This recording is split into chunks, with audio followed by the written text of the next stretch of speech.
अपन जीवन भर नहीं कि जबले जियो चलेगा है कि माटी के लय है सब कोई पीढ़ी से होता नहीं मियां के डाड़ मैया हो दो बने पर तो दोसर है सब अपन बनावल है सब ई पारंपरिक गीत है।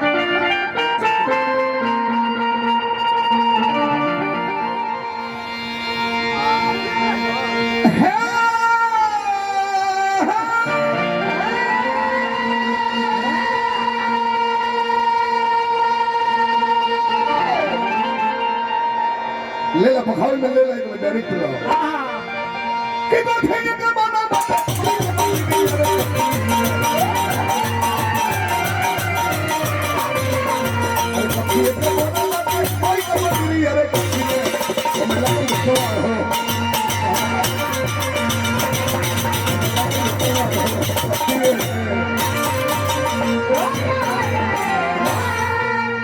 कलाकार में पखाल के दोसर का खड़ा हो आप से प्रश्न उत्तर कर लू ले जा बबुआ कि ओथल पत्थर के बनली माई के बनली यार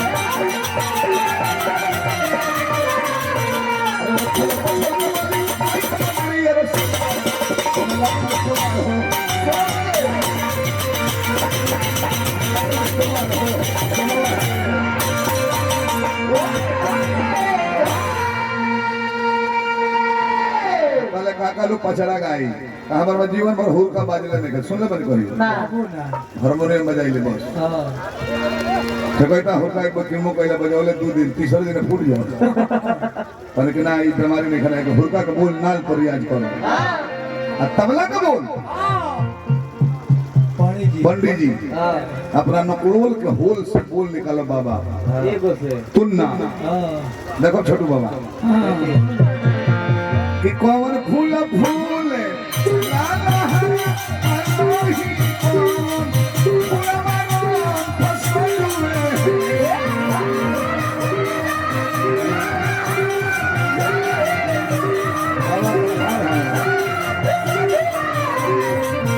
फूल फूल लाला हरा अनोही कौन फूलवानो फसलुए ए मैया हो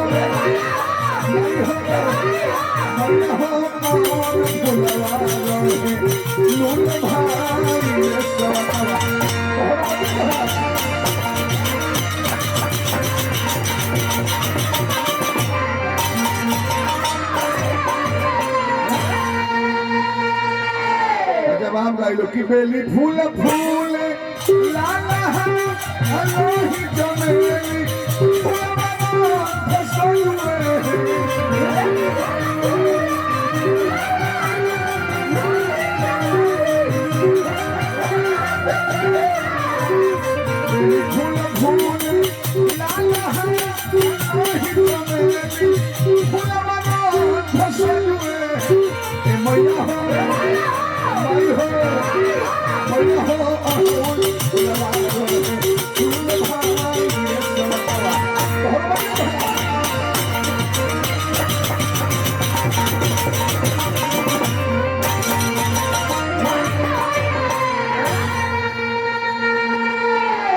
बहुत पुरस्कार देने का मौका भैया कहें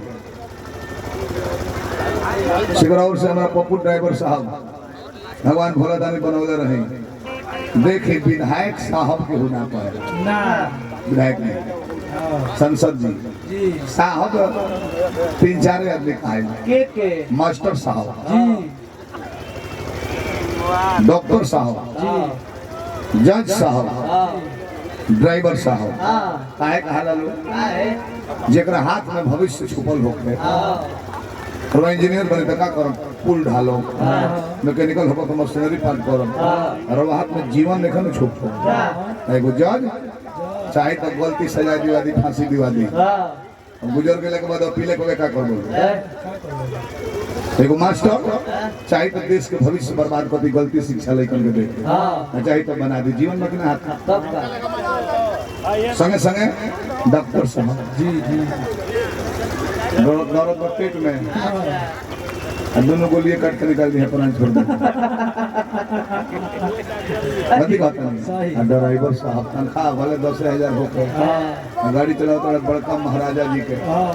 तनख्वाह 2-3 महीने का बाकी बा गांधी से तो पुल में बाढ़ हेल दिया पटना पुल पर जा रहे बड़े मलिकार पुरनका हिसाब हो जाए चुपचाप हाँ जब खत्म ना दे एक वहाँ रेस्टोरेंट घुमा के गेट खोल के अपने पुल पर गिर है एक पुल में भीतर बुझबुझी मार कर जाए साहब आए जी जी हमारा वीरेंद्र भाई जी रंगबाजों के रंगबाज बहुत बहुत सेकंड में पुरस्कार दिले बनी भोलादाई लोग बनौले रही कन्हैया मास्टर साहब हरोजा निवासी गांव पे पुरस्कार दिले बनी शिक्षक का माने ही है होला सी से शिखर तक पहुंचाने वाला छ से क्षमा करने वाला क से कर्मठ बनाने वाला जन में पहले के शिक्षक है हो बड़ा अच्छा शिक्षक बालू हमने कहा भी संस्कारी शिक्षक बालू दिल्ली बॉम्बे में पढ़ाते पढ़ाते मास्टर साहब स्टूडेंट लेके भाग गए हमने कि आजू बाप का दर्जा शिक्षक दिया ला कि हो इस गंदा काम नहीं करता तो दिल्ली बॉम्बे में मत कहो आज कहता लोग की अश्लीलता मिटाओ अश्लीलता जो है मिट जाई तो ये बूढ़ा के भूजा के दुकान करे पड़ जाए हमरा खैनी के पूछी का है अश्लील हमने का उतल जा जब बरोती आई घरवा माइक में का गवाता बेटिया पक्ष के ये जैसे तिलक ऑयल हुई तो दूल्हा के घर माइक में किलो औरत को का गवत हुई हनुमान चालीसा वो लगा फिर तिल कहरू के दीदी रुसेली रोड पर जाके सुतीली गांव के धोबी के गदा हावेला मोबाइल के रिंगटोन बजा के जगा गरिया लो कि ना ए शुभ कि ना गरिया हमने का बोला में गाड़ी की थोड़े पड़ली हंसी मजाक चलेला अपन मेहरारू हमने सुने के सजा अब भाषा के हमने के साजता नहीं कहता लोग पहले का बात रहे गावना करौले हरि जी के पहले का बात रहे गावना रहत तब नु ए भरी का कह जा कुंवारा में गर्भपात करौले गोरी जी माने घरे जन होता कौन में कह जाए कभी देखिए कौन लिखी है पहले तो हमने के दादी के देखल दिया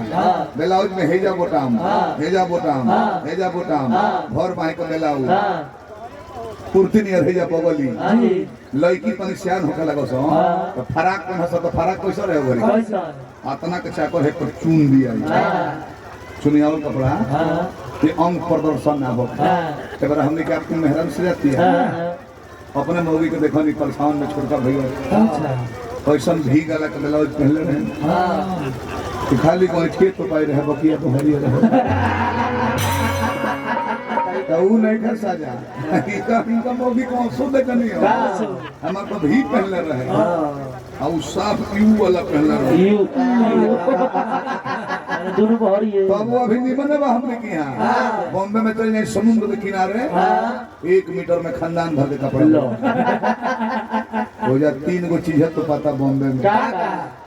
2 गो टिकुली एगो तितली की उड़ी मत भावर आवे हमने को भोजपुरी अभी सबसे निमन हर भाषा से निमन बा हिंदी निमन बा हमने के क्षेत्रीय भाषा भोजपुरी मदर लैंग्वेज मातृभाषा हमने के हिंदी हो महात्मा गांधी को हमें बोल बड़ी राष्ट्र भाषा मातृभाषा हमने के हिंदी ना बूढ़ा हिंदी निमन बा फेसबुक हैती लड़का चलाओ जी पहले में 6 फुटा जवान कहानी करो थे बल्कि लोग खेल दो हिस्सा दे होता सब लोग काहे नहीं के काहे होते होते लड़का फेसबुक चलावता रहा आ गलती से ऊपर वाला के बगल वाला जहां बगल